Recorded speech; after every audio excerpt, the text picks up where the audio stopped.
God said, you can do what you want to do, but don't touch his life. So there are 3 levels of divine protection. One is divine protection over your property. The second is divine protection over your household. The third is divine protection over your life. Are you with me? Those are the 3 concentric circles of covering. The presence of God over your life covers your property.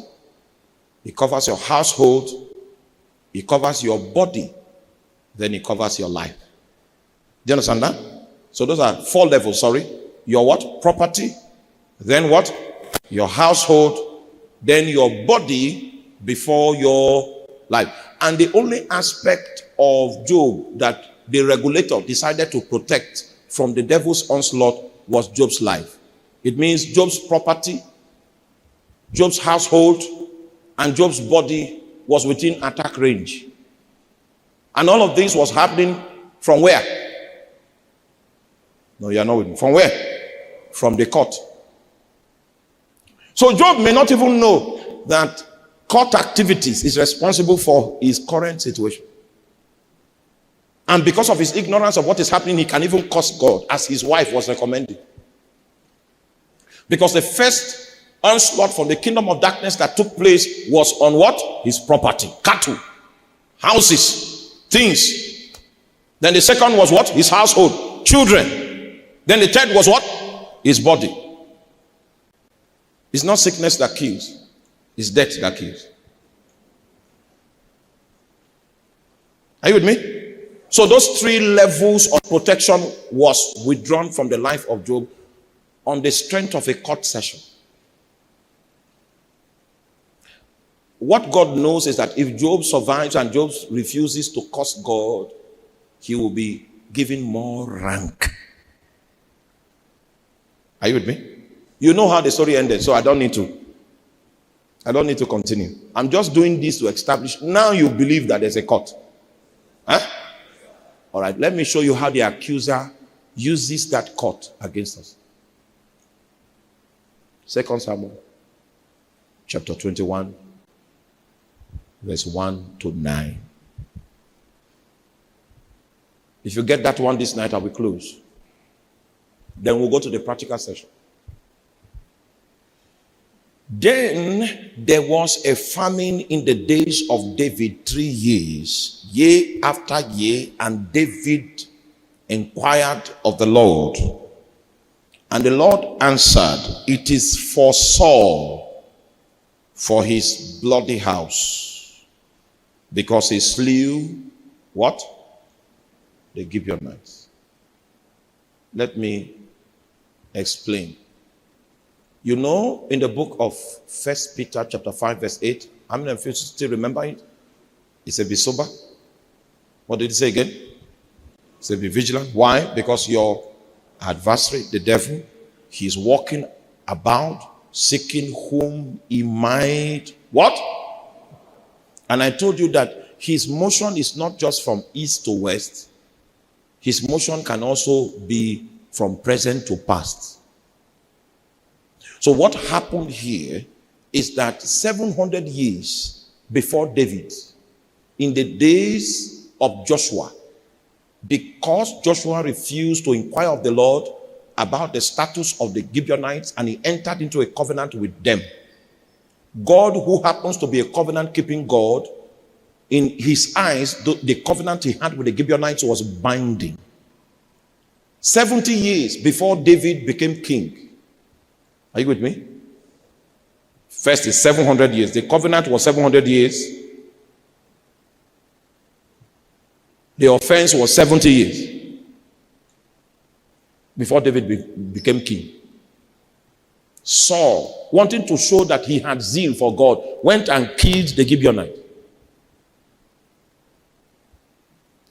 3 years into David's rule as king, there was a famine. And because Israel was heavily covenanted, it was illegal for Israel to have a famine. So this king was troubled and he went to inquire of the Lord. And the Lord gave him insight about the status of the justice system that was playing out against Israel.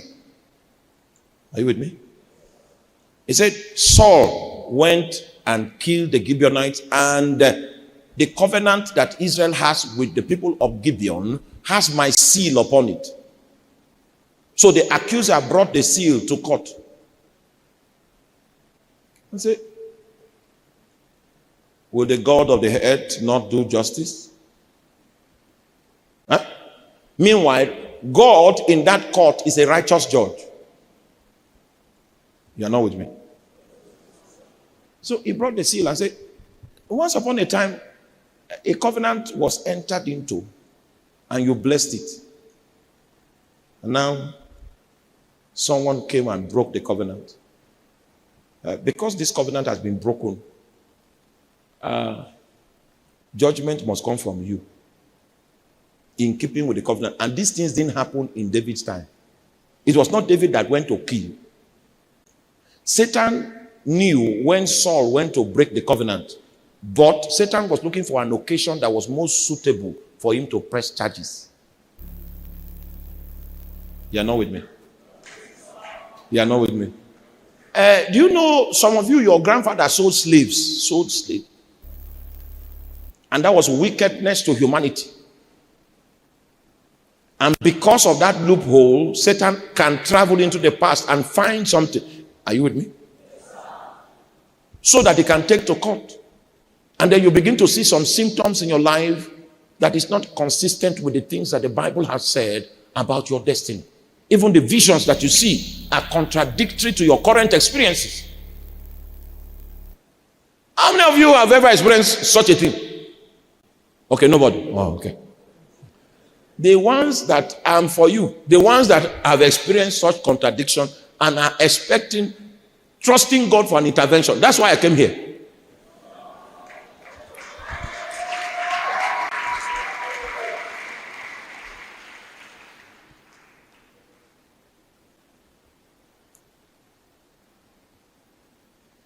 Are you with me? This reproach that came on Israel came through the activity of an accuser. And because God is a God that judges righteous judgment, he had to allow Satan have his way in that court. Meanwhile, what did David do? David did what? He inquired. Oh, you are not with me? David, you know, men ought always to pray. Have you inquired about what happened that gave the devil the advantage over your family? You have not done that because you don't believe that prayer is a critical part of the solution. And David decided to inquire of the Lord. And what did the Lord tell him? The Lord downloaded the case file. The justice situation that was in the court of heaven was downloaded to David. Are you with me? That's not all. God will give you the case file and also tell you the things that you are supposed to do to remove the ground of legality that the devil is exploiting. And when the ground of legality is removed, the devil will have no authority in court. That's how we operate in that place. That's the kind of prayer we pray, considering God as a judge. The only prayer you know is our Father. You only know God as Father within the context of your prayer. That's why you are limited. There are some justice issues that God cannot put aside until adequate litigation is done based on the resources of the New Testament. Are you with me? David inquired of the Lord, and in the revelation that God gave David, the case file was downloaded. That's how I prayed about my family, because I saw my grandfather at 110 years old. I saw him. He wasn't using a cane to walk, and he wasn't using glasses, and he had a straight back. But in my father's generation, they could not live more than 60. If you arrive 60 years, you have accomplished your life expectancy from the days of my father. Meanwhile, I saw my grandfather at 110 with a straight back. Straight back. He was praying to die, but death was far away from him. It's only spiritually intelligent people will know that something has happened in the justice sector that has influenced life expectancy. Are you with me? You will need more than tongues to deal with that matter. Because the power of the average Christian and the power of the youth congregation, the youth generation of Christians is speaking in tongues. But we have not learned how to engage in court affairs. Some of the bondages that bedevil people in this place this night are intertwined with justice issues. And the accuser has taken the name of your family to court. And darkness, a shadow, has been casted over you. Are you still with me?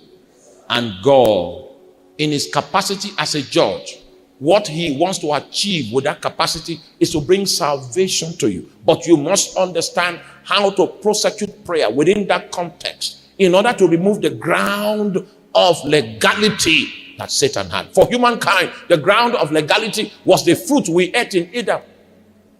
And the position of the justice system of heaven was that we'll have to die. And that's why when redemption was coming to us, it came in form of a man who had the ability to die. And so in order for Jesus to prosecute redemption, he had to suspend his omniqualities, so that in every respect, he could be as much as a man as I am, giving him the premise to be able to satisfy the claims of divine justice and to remove the ground that the enemy had.